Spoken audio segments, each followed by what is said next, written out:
초록어린이재단에 매달 100만 원을 후원하게 되었습니다. 이 모든 게 구독자, 시청자 여러분 덕분입니다. 구독과 좋아요 감사합니다.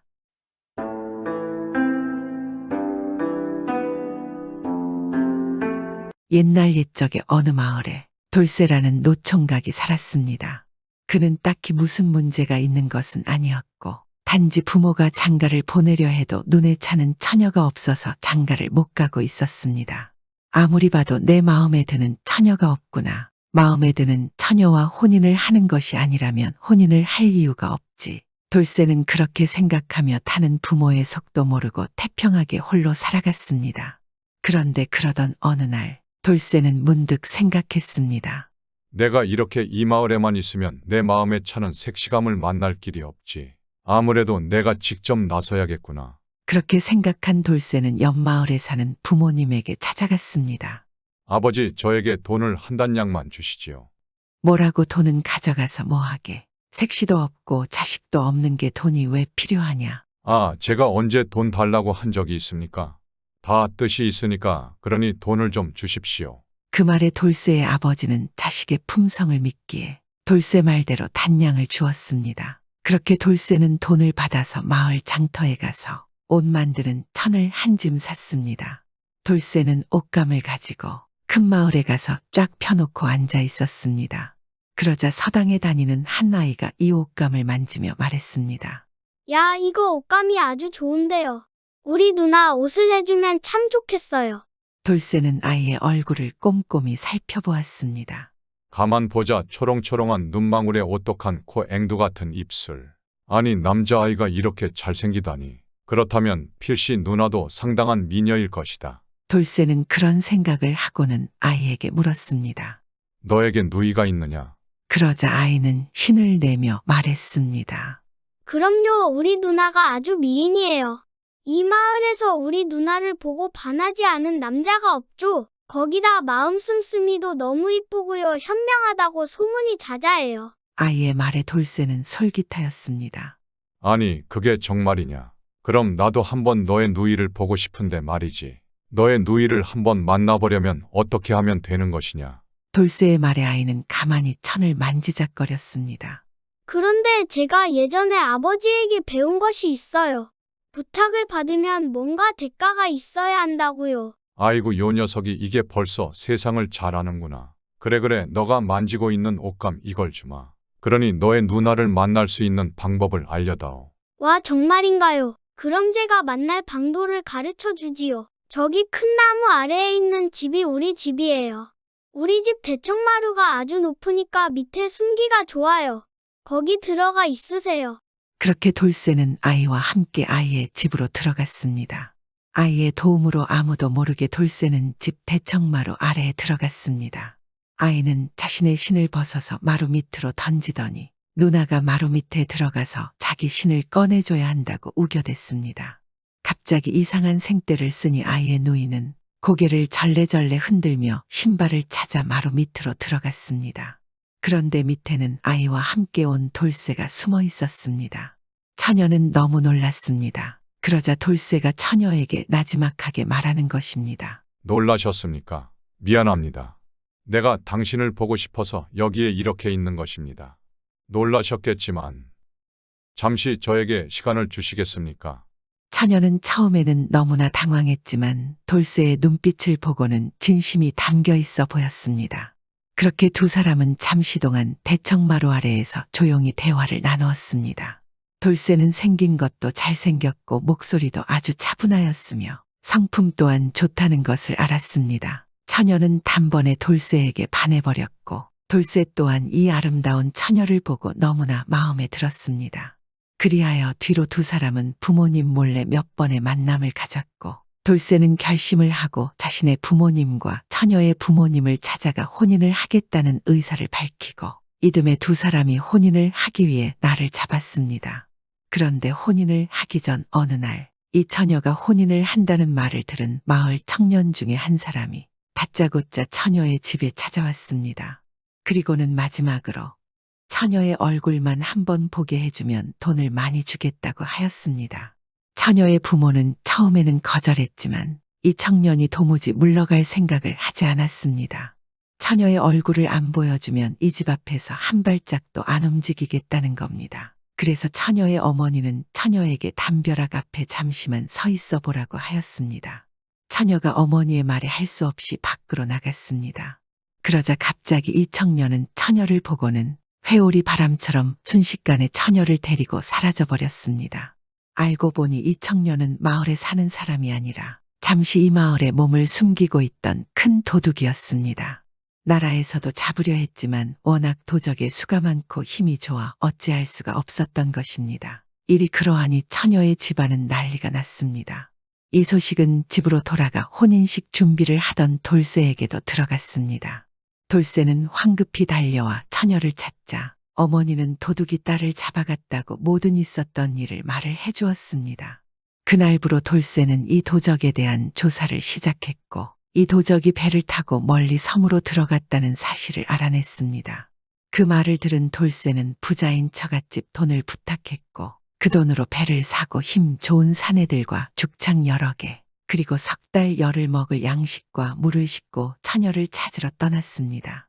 떠나기 전에 돌쇠는 부모님에게 자신이 올 때까지 용왕님에게 굿을 해달라고 했습니다. 돌쇠의 부모님은 아들의 말대로 무사히 돌아오길 바라며 바닷가에서 용왕님께 굿을 하기 시작했습니다. 한편 이 섬을 뒤지고 다니던 돌쇠는 어느 인적이 드문 섬에 배를 댔습니다. 그리고 그곳에 누군가가 타고 온 배가 한 척 보였는데 자신이 조사한 도둑의 배와 같은 것이었습니다. 찾았다. 이곳이구나. 돌쇠는 함께 온 사내에게 석 달 열흘이 지나도 자신이 돌아오지 않거든 알아서 돌아가라고 했습니다. 그리고 돌쇠는 도둑의 서구를 찾기 위해 온 섬마을을 이 잡듯이 뒤졌습니다. 그리고 나서 어느 외딴 한 마을에 들어가서 우물 옆 소나무 위에 올라가 앉아 있었습니다. 그런데 그때였습니다.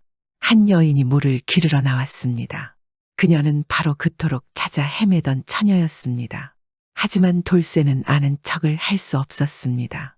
처녀의 뒤로 도적 몇이 검을 차고 감시를 하고 있었기 때문입니다. 그 때문에 돌쇠는 나뭇잎을 뜯어 떨어뜨렸고 처녀는 나무 위를 잠시 올려다보았습니다. 돌쇠를 발견한 처녀는 놀랐지만 어찌할 수 없어 못 본 척을 하였습니다. 돌쇠는 밤이 깊어 도둑들이 도둑질을 하러 서구를 많이 빠져나가자 틈을 노려서 처녀가 들어간 집으로 몰래 잠입하였습니다. 처녀는 몰래 집에 들어온 돌쇠를 반갑게 맞이하였습니다. 저를 구하러 오셨군요.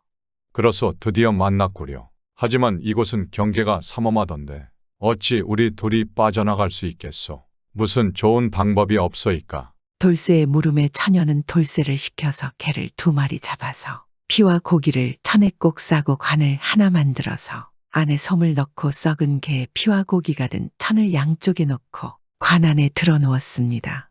그리고 돌쇠에게 작대기를 손에 쥐어주면서 누가 묻거든 이렇게 답하세요. 부모가 고향에 묻어달라고 유언을 해서 시체를 가지고 고향으로 간다고 말이에요.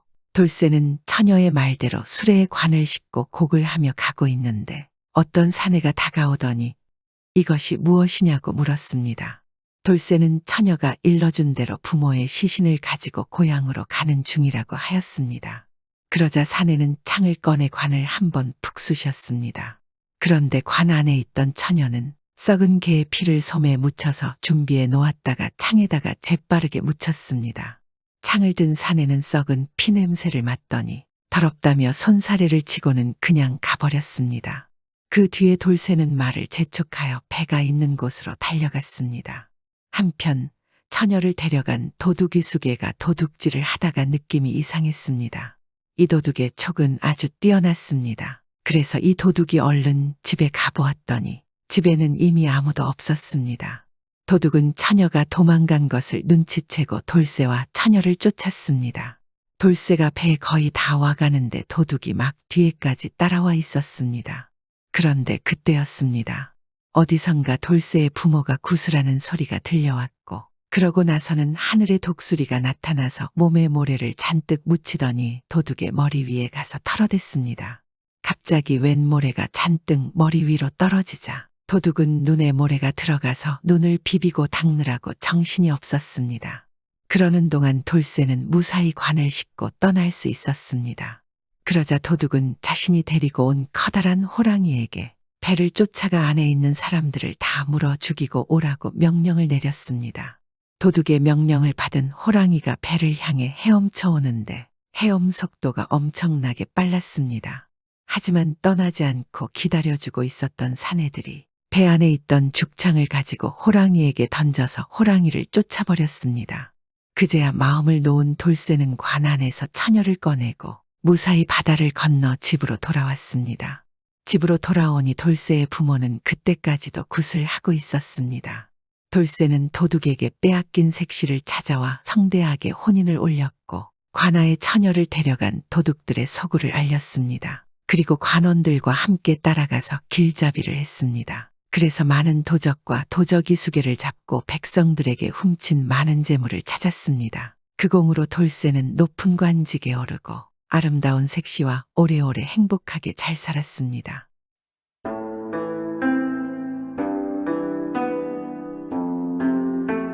옛날 옛적 시골에 사는 칠복이라는 선비가 서울로 과거 보러 가게 되었습니다. 칠복이는 집이 째지게 가난하다 보니 좋은 주막에 들 생각은 하지도 못하고 혹시 허름한 방이라도 얻을까 해서 온종일 서울판을 돌아다녔습니다. 해가 서산에 기울도록 찾았으나 헛물만 켜고만 칠복이는 어찌나 배가 출출한지 팥죽이나 사 먹으려고 장마당으로 들어갔습니다. 뜨끈뜨끈한 팥죽이요. 맛 좋고 값싼 팥죽 사세요. 때마침 웬 팥죽장 사할미가 기다렸다는 것처럼 정승 좋은 목소리로 팥죽을 불러대고 있었습니다. 칠복이는 곧바로 한 그릇 청에서 놓고는 선자리에서 후루룩 팥죽을 단숨에 먹어 치웠습니다. 그 모양을 빤히 지켜보던 팥죽장 사할미가 이상스럽다는 듯 물었습니다. 차림새를 보니 귀하신 선비 같은데 어찌하여 좋은 주막집을 놔두고 이 할미의 팥죽을 사잡수시오. 아마도 무슨 곡절이 있는 것 같구려. 칠복이는 한참이나 머뭇거리다가 마음씨 착해 보이는 할머니 앞으로 다가가 자기의 딱한 사정을 털어놓고 말했습니다. 그랬더니 뜻밖에도 할미가 반색을 하며 말했습니다. 이 사람, 나는 올 때 갈 데 없는 외톨이 늙은 일세. 이 누추한 것을 꺼리지 않는다면 우리 집에 와 묵으면서 동무도 하고 집도 지키며 과거 볼 날을 기다리는 게 어떻겠나. 이리하여 칠복이는 팥죽 한 그릇 사 먹은 연분으로 할미 집에 들어와 진혈육처럼 정답게 보내며 마음 놓고 과거 공부를 하게 되었습니다. 그러던 어느 날이었습니다. 그날도 저녁을 먹고 난 칠복이는 책을 들고 앉았는데 문소리가 삐걱하고 나더니 웬 여인이 들어와 반갑게 할멈 아씨하며 서로 말을 주고 받는 소리를 들으니 여간 다정한 사이가 아니었습니다.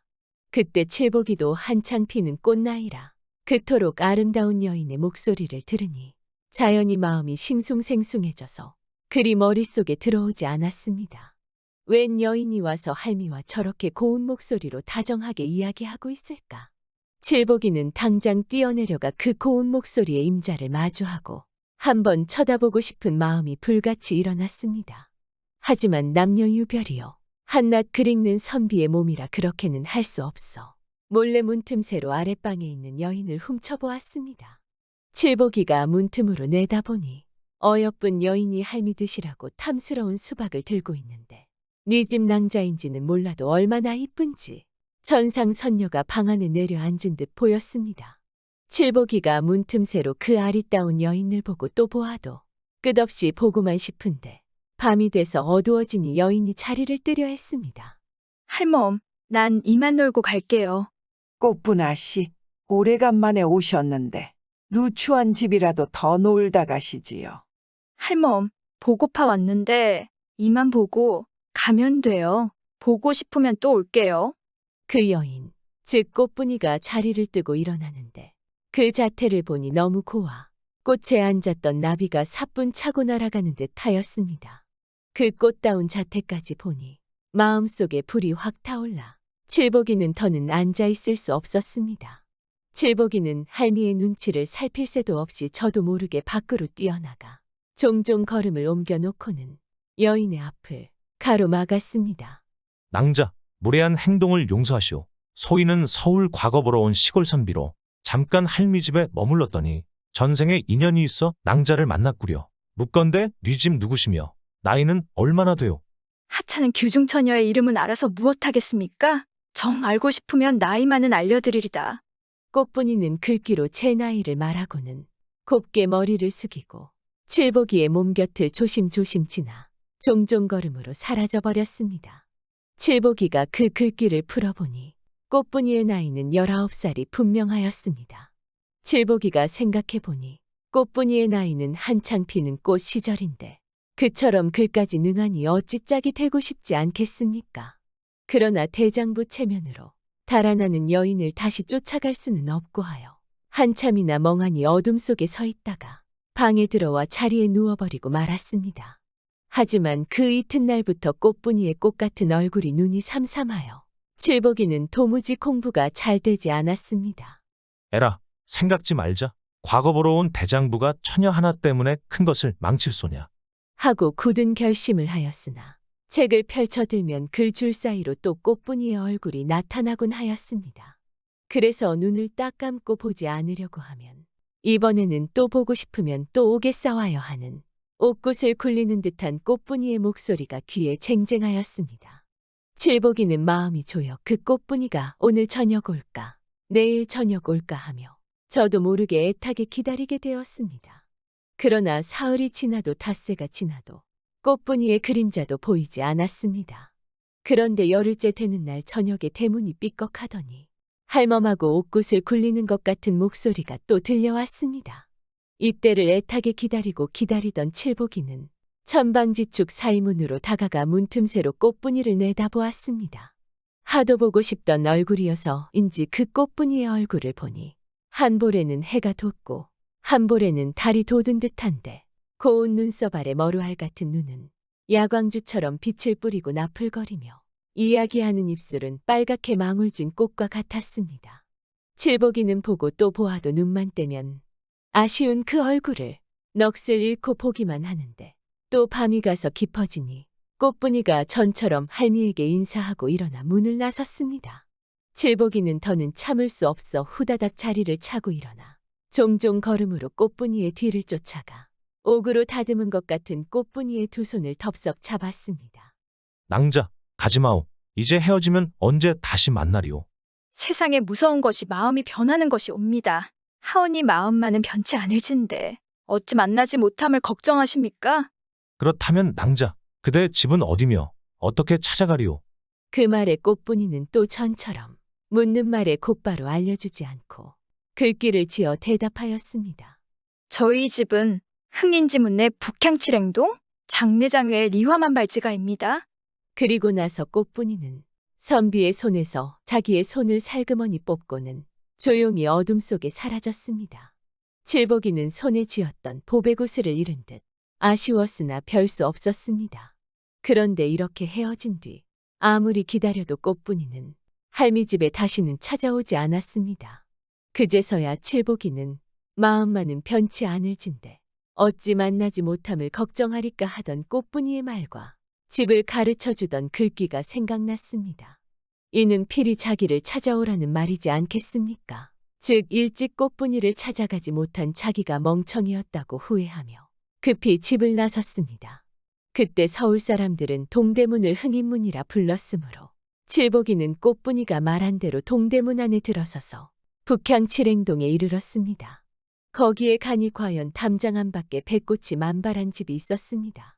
칠복이는 그 집을 찾고 기뻐하며 그 집에 발을 들여놓으려는데 키가 구척 같고 눈이 종지 같은 문지기가 눈알을 달달 굴리며 어디서 온 사람인데 웬일로 함부로 대감집 문전에 발을 들여놓느냐며 칠복이를 마구 밀어내쳤습니다. 칠복이는 그 사연을 문지기에게 말할 수도 없고 또 그렇다고 글만 읽던 사람이 구척장신과 싸워 이길 수도 없어 말 한마디도 못하고 다시 할미 집으로 되돌아오는 수밖에 없었습니다. 집에 와 생각해보니 그 교수는 틀림없이 대감집 딸이라 자기 가문하고는 하늘과 땅 사이였습니다. 당연히 꽃분이와 꽃다운 인연을 맺는다는 것은 말도 안 되는 일이었습니다. 생각하면 무엇이 이런 세상을 만들어서 자기는 그런 집 문전에 발도 들여놓게 못하는지 그저 세상이 한스러웠고 눈을 감으면 꽃분이가 눈을 삼삼하여 안타까운 마음이 칼로 살을 저며내는 것 같았습니다. 칠복이는 그만 식음을 전폐하고 자리에 드러눕고 말았습니다. 칠복이가 하루도 아니요 이틀 사흘 식음을 전폐하고 자리에만 누워있으니 할미가 이상히 여기고 물었습니다. 이 사람, 앞만 봐도 자네 일이 그저 일 같지 않네. 과거 보러 온 사람이 이렇게 식음을 전폐하고 자리에 누워있을 적에는 분명 무슨 사연이 있을지언데 나에게 어서 편히 말하게나. 아무 일도 없습니다. 그저 몸이 불편해서 그렇습니다. 칠복이가 그 사연을 말하기 민망하여 거짓으로 대답하는데 할미는 머리를 절레절레 흔들었습니다. 아닐세, 무슨 사연이 있는 것이 분명하네. 자네가 날 부모처럼 생각한다면 속 시원히 말해주게. 나도 자식을 키워본 사람일세.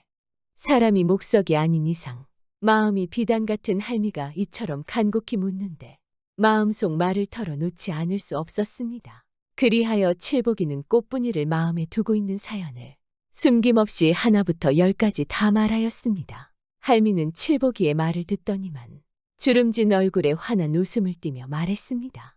이 사람아, 하늘이 무너져도 솟아날 구멍이 있는 법이네. 사내대장부가 일개 여자 때문에 낙심하고 앞길을 망쳐서야 되겠나. 그 일은 이 할미에게 맡기고 당장 일어나 정신을 차려 과거 공부에나 힘을 쓰게. 할미는 본래 꽃분이의 유모이고 꽃분이의 아버지는 대궐에서도 예의 밝기로 소문 높은 예조 판서였습니다. 할미는 칠복이를 안심시켜 놓고는 그 길로 판서네 집으로 갔습니다. 할미는 판서가 보석같이 소중히 여기는 딸을 젖먹여 키웠는지라 판서는 할미가 들어서는 것을 보자 여간 반가워하지 않았습니다. 할멈, 참 오래간만이요. 그래, 그새 잘 지내셨소? 네, 팥죽 장사를 해서 살아가자니 고생스러워도 큰 근심은 없이 지내옵니다. 그래, 오늘은 무슨 일이 있어 오셨소? 어제 팥죽 팔러 장에 갔더니 이런 일을 두고 시비가 생겼사옵니다. 무슨 일인데? 어서 말해보시오. 한 시골 선비가 서울 과거 보러 왔다가 한 대감집 따님과 눈이 맞았답니다. 대감 따님은 시골 선비한테 집까지 알려주고 찾아오라고 했지요. 그런데 시골 선비가 찾아가니 대감 집에서는 문간에도 들여놓지 않았답니다. 시골 선비는 너무도 어이없고 기가 막혀 몸져 누운 것이 그만 목숨이 경각에 다다라 싸웁니다. 사랑하는 처녀도 얻지 못하고 과거도 못 보고 죽게 되었습니다. 이 이야기를 듣고는 모두들 아무리 대감이라도 죽는 사람을 살려야 한다는 의견과 대감은 대감이고 시골 선비는 시골 선비인데 대감이 어떻게 제 딸을 시골 선비에게 주느냐 하며 시비가 생겼습니다. 대감님께서는 어떻게 시비해야 옳을지 가르쳐 주시옵소서. 할미는 딴궁리가 있어 이렇게 꾸며대고 묻는데 대감은 남의 일처럼 생각하고 제꺽 대답하였습니다. 할멈, 그야 묻지 않아도 시비가 송금보듯 뻔하지 않소. 아무리 지체 높은 가문에 태어났다 해도 한낱 여자로 인하여 생사람을 죽이며 과거도 못 보고 앞길을 망치게 할 수야 없지. 대감 집에서는 그 딸을 시골 선비한테 보내야죠. 그게 참말이옵니까? 내가 나란 일을 맡아보는 사람으로 이만한 시비도 없으면 무슨 면목으로 조정해 나가 판서질을 하겠나 말이요. 할미는 이때라 생각하고 그 즉시 바로 사실을 말하였습니다. 대감님께서 이처럼 시비가 밝으신데 제가 어찌 실토정을 하지 않을 수 있겠습니까? 실은 방금 말한 것이 남의 일이 아니오라. 저의 집 일이옵니다. 이제 대감님께서 믿어지지 않으시면 아씨한테 물어보옵소서. 대감은 이미 한 말이 있는지라 엎질은 물을 다시 담아들일 수도 없고 그렇다고 선뜻 대답하자니 천금같이 귀히 키운 딸을 시골 선비에게 주기도 아쉬워 한참이나 멍해 있다가 입을 열었습니다. 할멈, 내 일국에 판서되어 어찌 일구이연하겠소만 혼인이란 일륜대사라 내 친히 딸의 말을 듣고야 하겠으니 그리하오. 하고는 딸을 불러 앉히고 물어보는데 꽃분이는 아버지 앞에 두 무릎을 꿇고 다소곳이 머리 숙여 또박또박 대답하였습니다. 아버님, 이 여식을 용서하여 주옵소서. 실은 소녀, 할멈네 집에 놀러 갔다가 그 선비와 상종한 적이 있나이다. 비록 시골에서 태어났사오나 대장부 가슴속에 큰 뜻이 있고 문장 또한 출중하오니 장차나라의 큰 인물이 되기에 손색이 없을 줄 아옵니다. 아버지께서 그 선비를 어여 뽑아주시면 안 되겠습니까? 일이 이쯤 되니 이제는 다 지어놓은 밥이라 대감은 할미를 보고 말했습니다. 할멈, 이제는 미우나 고우나 그 사람은 내 집 사람이 되었는데 그 사람더러 글 공부에 열중하여 장원급제 하는 날 찾아오라고 일러주오. 할미는 일이 생각대로 성사되니 친아들이 장가라도 가는 듯 기뻐하며 집으로 돌아왔습니다. 하지만 그런 내색은 조금도 내지 않고 있다가 칠복이가 저녁 글을 마치고 자리에 누우려 할 때 그를 불러 앉혔습니다. 자네에게 한마디 할 말이 있네. 사내대장부는 가슴속에 지국평천하의 큰 뜻을 품어야 하네. 장원급제 소원 성취하는 날 내 자네를 데리고 대감집에 가려 하네. 그러니 과거에 급제하지 못하고는 아씨를 다시 볼 생각도 말게나. 이날부터 칠복이는 굳은 마음을 먹고 주야가 따로 없이 글만 일념하고 읽기 시작하였습니다. 공든 탑이 무너질 수 있겠습니까? 그 후 칠복이는 과거 시험에 급제할 수 있었습니다. 이와 같이 할미 덕분에 칠복이는 벼슬과 함께 대감의 꽃 같은 따님과 백년해로 화촉의 밤을 가지게 되었습니다. 첫날 밤 칠복이가 꽃분이와 마주 앉으니 새삼스레 할미네 뜰락에서 꽃분이가 나이를 알려주던 일이 생각되어 빙그레 웃으며 말했습니다. 부인, 내 오늘 부인과 이렇게 마주 앉으니 그때 부인이 글귀로 나이를 말해주던 일이 새삼스럽게 떠오르는구려. 그럼요. 그 글이 오작교가 되어 우리 오늘 백년해로 부부로 만나게 되었지 않았습니까? 그러면 오늘 밤엔 내가 글귀를 내어 부인한테 내 나이를 묻겠소. 부인 생각은 어떠하오? 어서 말씀해 주세요. 서초패화도 강시라. 서초패왕이 강을 건널 그때요. 그래, 내 나이 얼마나 돼요? 꽃분이는 칠복이의 말이 떨어지기 바쁘게 대답하였습니다. 서방님 나이 24인 줄 아뢰옵니다. 어찌 두고 하는 소리요? 항우가 강동제자 8,000명을 거느리고 강을 건너 진나라를 치러 갈 때 그 나이 24이라 했사오니 서방님 나이 또한 24이 아니오리까? 역시 내 어여쁜 부인일세. 부인, 우리는 글까지 천생배필이구려.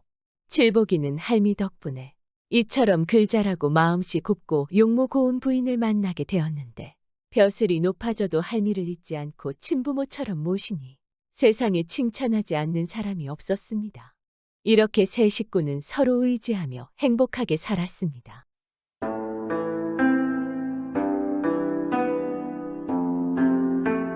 옛날 옛적 깊은 산골에 한 총각 나무꾼이 살았는데 집이 워낙 가난해서 나이 40이 넘도록 장가를 못 갔습니다. 그래서 이 총각 소원이 몽고하니 차만색시 얻어서 장가가는 게 소원인 것입니다. 산에서 산이 여자가 있나, 돈을 풍족하게 벌 수가 있나. 그래도 이 총각은 마음씨 하나는 참 착했습니다. 자기도 먹고 살기 힘들지만 자기보다 어려운 사람을 만나면 자기의 모든 것을 내주었습니다. 하루는 나무하러 갔는데 거지 노인 하나가 나무 밑에 앉아 있는 것입니다. 힘없이 한숨만 내쉬고 있지 않겠습니까? 그래서 총각이 다가가서 물었습니다. 영감님, 무슨 일이 있으세요? 어인일로 이 산 중에 혼자 계시는 것입니다. 노인은 계속해서 한숨만 쉬다 입을 열었습니다. 자식들이 나이를 먹으니깐 이제 쓸모없다고 이 산 중에 버렸네. 벌써 사흘째 아무것도 먹지 못하고 있네. 내 신세가 하도 한심해서 그냥 이러고 있는 걸세. 총각이 가만히 듣고 있으니 돌아가신 부모님 생각도 나고 이대로 놔두어서는 위험한 산중에서 들짐승들한테 무슨 병고를 당할지 모르니까 안 되겠다 싶었습니다. 그래서 노인에게 말했습니다. 저도 사는 게 아주 미천하지만 혼례도 안 치르고 양친도 모두 여의어서 저 혼자 몸이니 저와 함께 가서 사시지요. 풍족하지는 않지만 영감님 입 하나 굶기겠습니까? 총각의 말에 노인은 흔쾌히 승낙을 하고 따라갔습니다. 노인은 총각 아니면 여기서 어떻게 될지 모르니 총각이 말이 정말 고맙지 않겠습니까? 총각은 노인을 모셔다가 부랴부랴 밥을 지어 대접을 했습니다. 또 잠자리도 마땅치 않지만 아랫목은 노인에게 주고 자신은 문 앞에서 잤습니다. 이러고 한 달이 지났을 때 노인이 총각을 불러서 이렇게 말하는 것입니다. 내가 자네한테 신세를 진 지 벌써 한 달이나 되었네. 이 늙은 몸이 자네한테 뭐 해줄 것도 없고 신세만 지고 있으니 미안하구려. 대신 내가 어제 꿈을 꿨는데 산중 큰 버드나무 밑에 산삼이 나오는 꿈을 꿨네. 꿈이지만 너무 생생했네. 속는 셈 치고 내일은 꼭 그곳으로 가보게. 노인의 말에 별 신경 쓰지 않았지만 꼭 그렇게 하겠다고 했습니다. 다음 날 노인이 말아 커다란 버드나무가 있는 곳으로 가는데 늪에 호랑이 한 마리가 빠져서 허우적거리고 있는 것입니다. 아무리 호랑이지만은 가만히 두면 죽게 생겼으니 좀 불쌍하지 않겠습니까? 곧 기다란 나무작대기를 가져다가 사다리를 놔줬습니다.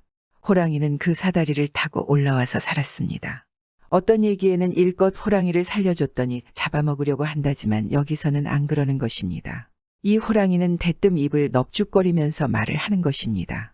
옛날 이야기이니깐 호랑이도 말을 잘하거든 말입니다. 살려줘서 고맙수. 그래, 소원이 뭐유? 소원을 묻는데 대답을 안 할 수 있겠습니까? 그래서 말했습니다. 나 같은 노총각이야 장가가는 게 소원이지 뭐가 더 있겠습니까? 마흔된 노총각에게 시집을 안 하기 있겠습니까? 하니까 고개를 끄덕끄덕 하더니 그냥 가버리는 것입니다. 총각은 노인이 말한 버드나무에 가서 여기저기 흩어봐도 산삼씨도 못 발견했습니다. 그래서 노인이 미안해서 그냥 하는 소리였구나 생각하고 집으로 왔습니다. 그런데 노인이 아무데도 없는 것입니다. 온 산을 뒤졌지만 노인을 찾을 수 없었습니다. 그리고 그 이튿날 새벽에 잠을 자다 보니 무엇이 밖에서 쿵하는 소리가 나는 것입니다. 놀라서 나가봤더니 글쎄 웬 사람이 하나 마당에 쓰러져 있는 것입니다. 가만히 보니 고운 처녀가 있는 것입니다. 호랑이가 총각 장가 보내주려고 처녀를 물어다 놓은 거지 않겠습니까? 처녀는 호랑이한테 물려 오느라고 놀라서 까무러쳤습니다. 팔다리를 주무르고 미음을 써다 며칠씩 먹이고 했더니 겨우 정신을 차리는데 사연을 들어보니 이 처녀는 서울 정승집 외동딸입니다. 일찍 시집을 갔지만 남편이 혼례 치른 후 사나흘도 못 가서 저 세상에 간 청산과부인 것입니다. 어린 나이에 수절하게 됐으니 이 처자도 참 딱하지 않겠습니까? 일반 상민이면 제가가 무슨 의미겠습니까? 그런데 지체 높은 정승집 딸이니 평생 수절하며 살아야 하지 않겠습니까? 이 어린 과부가 저녁에 달 구경하러 나왔다가 그만 호랑이한테 물려온 거라고 말하는 것입니다. 이왕에 여기까지 왔으니 나랑 삽시다. 이것도 인연이지 않겠소? 제 목숨을 구해주셨는데 그래야지요. 제가 당신 아니었으면 지금 이 세상에 없지 않겠습니까? 그래서 둘이 혼인을 했습니다. 나무꾼은 호랑이 덕에 소원을 이뤘습니다. 그런데 살다 보니 아내가 친정에 가고 싶어 하는 겁니다. 총각은 태어나서 한 번도 이 산골을 떠나본 적이 없는 데다가 서울이 어디에 붙었는지도 모르는 판인데 말입니다. 하는 수 없이 호랑이를 찾아갔습니다. 전에 호랑이 구해줬던 곳에 가서 호랑아, 여기 있으면 나 좀 봐줄래? 하고 부르니까 호랑이가 나오거든 말입니다. 사정 이야기를 했습니다. 아내가 친정일 가고 싶어 하는데 길을 몰라서 갈 수가 없구나. 나 좀 도와다오. 그 말을 듣고 호랑이가 잠깐 생각하더니 당나귀 가죽을 한 장 구해 오라는 것입니다. 당장 저작거리에 나가 당나귀 가죽을 한 장 사왔습니다. 그랬더니 그걸 또 자기 머리에 씌워달라는 것입니다. 그래서 씌워줬습니다. 그러니까 호랑이가 대번에 당나귀가 된 것입니다. 늙은 당나귀로 변해서 이힝 하고 오는 겁니다. 그놈을 끌고 집에 와서 아내를 태우고 자기도 탔습니다. 그랬더니 당나귀가 냅다 달리는데 빠르기가 마치 번개 같은 것입니다. 그도 그럴 것이 껍데기는 비루먹은 당나귀지만은 속은 호랑이니까 그 걸음이 좀 빠르지 않겠습니까? 눈 깜짝할 사이에 당나귀를 타고 서울을 갔습니다. 정승 집에 턱 들어가니 참 난리가 나버렸지 않겠습니까? 죽은 줄만 알았던 딸이 살아서 왔으니 난리가 나지 않나겠습니까? 그런데 정승이 그만 심통이 났습니다. 사위라고 온 것이 볼품도 없는 산골 무지렁이 나무꾼이 왔으니 자기 집 머슴보다 못하니깐 마음에 안 차지 않겠습니까? 그래 정승이 사위 쫓아내려고 꾀를 냈습니다. 넌 나하고 장기를 두자. 만약에 나를 이기면 사위 삼겠지만 지면 당장 쫓아낼 테다. 정승의 명을 어찌 거역하겠습니까? 걱정 끝에 다른 사람들 몰래 호랑이한테 사정 이야기를 했더니 파리를 한 마리 잡아오라는 것입니다. 잡아다 줬더니 그걸 또 머리에 얹어달라는 것입니다. 그래서 얹어줬습니다. 그러니까 호랑이가 대번에 파리가 됐습니다. 조그마한 파리로 변해서 포르르 날아다니는 겁니다. 그러면서 자기를 소매 속에 넣어달라고 하는 것입니다. 파리를 소매 속에 넣어가지고 장기를 들어갔습니다. 그랬더니 파리가 장기판 위에 이리저리 날아다니다가 나무꾼 2차례가 되면 한 군데 딱 앉는 것입니다. 파리 앉는 자리를 따라가며 장기를 뒀습니다. 그랬더니 뭐 할 것도 없이 3판을 뒀는데 3판 다 이겨버렸습니다. 정승이 장기로 안 되니까 또 다른 내기를 거는 것입니다. 넌 나하고 말타기 경주를 하자. 나를 이기면 사위 삼겠지만 지면 당장 쫓아낼 테다. 정승한테는 좋은 말이 있지만 나무꾼한테는 말도 소도 없으니 어떻게 하겠습니까? 또 남몰래 호랑이한테 사정 이야기를 했습니다. 그랬더니 이번에는 말가죽을 한 장 구해오라는 것입니다. 말가죽을 구해오니까 또 그걸 머리에 씌워달라는 것입니다. 그래서 씌워줬습니다. 그러니까 호랑이가 대번에 말이 됐습니다. 비루먹은 말로 변해서 이잉하고 우는 겁니다. 그러더니 자기를 타고 가라는 것입니다. 그 말을 타고 경주를 하러 갔습니다. 그런데 뭐 해볼 것도 없지 않겠습니까? 그도 그럴 것이 껍데기는 비루먹은 말이지만은 속은 호랑이니까 그 걸음이 좀 빠르지 않겠습니까? 호랑이하고 말하고 경주를 한 꼴이니 말이니 말입니다. 아주 쉽게 이겼습니다.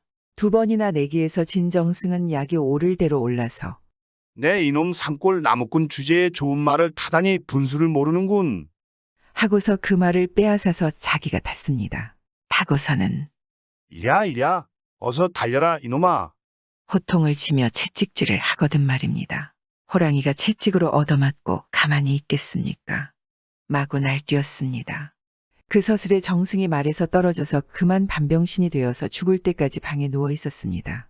나무꾼은 아내와 함께 호랑이 타고 집에 돌아와서 그 뒤로 아이들도 많이 낳고 오래오래 잘 살았습니다. 요즘에는 이런 이야기는 정말 옛날 이야기이지만 착한 노총각에게 감동받은 산신령과 호랑이가 은혜를 준다는 이야기지 않겠습니까? 남에게 은혜를 베풀고 선행하며 살면 언젠가는 우리들에게도 산신령과 호랑이가 도와주러 나타나지 않을까요? 구독은 공짜입니다.